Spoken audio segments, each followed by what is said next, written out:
മോദിയെ തട്ടുമെന്ന് ഭീഷണിപ്പെടുത്തുന്നു ഈ പന്ന ഡാഷ് പന്നിയുടെ മോൻ.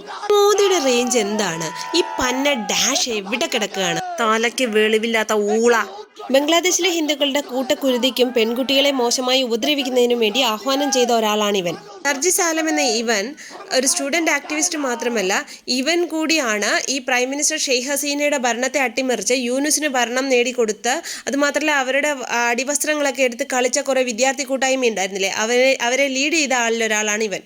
പട്ടികൾ കുരച്ചുകൊണ്ടേയിരിക്കും. ഇവർക്കിട്ട് പണിയാൻ ഇന്ത്യക്ക് സെക്കൻഡ്സ് മാത്രമേ ആവശ്യമുള്ളൂ. എന്നിട്ടും ബംഗ്ലാദേശിനെ ഒന്നും ചെയ്യാതിരിക്കുന്നത്. ആദ്യമേ ഇന്ത്യ ഇവർക്കിട്ട് കയറി പണിതാൽ ഈ പ്രശ്നങ്ങൾ ലോകം അറിയുമോ? ഇല്ലല്ലോ. ഇപ്പോഴാണെങ്കിൽ ഇന്ത്യ ബംഗ്ലാദേശ് പ്രശ്നം ലോക ജനശ്രദ്ധ നേടുകയും ഗതിയില്ലാതെ ഇന്ത്യക്ക് പ്രതികരിക്കേണ്ടി വരികയും ചെയ്യുന്ന ഒരു അവസ്ഥയിലേക്ക് വരികയും ഇന്ത്യക്ക് സിമ്പതി കിട്ടുകയും ചെയ്യും. മറിച്ചായിരുന്നെങ്കിൽ ബംഗ്ലാദേശിന് സിമ്പതി കിട്ടിയേനെ. ഇതൊരു ചാണക്യതന്ത്രമാണ്. ഇവരെ ഉറപ്പായിട്ടും ഇന്ത്യ പൂട്ടും. മാലി, ശ്രീലങ്ക, ഭൂട്ടാനെ പൂട്ടിയതുപോലെ പൂട്ടും.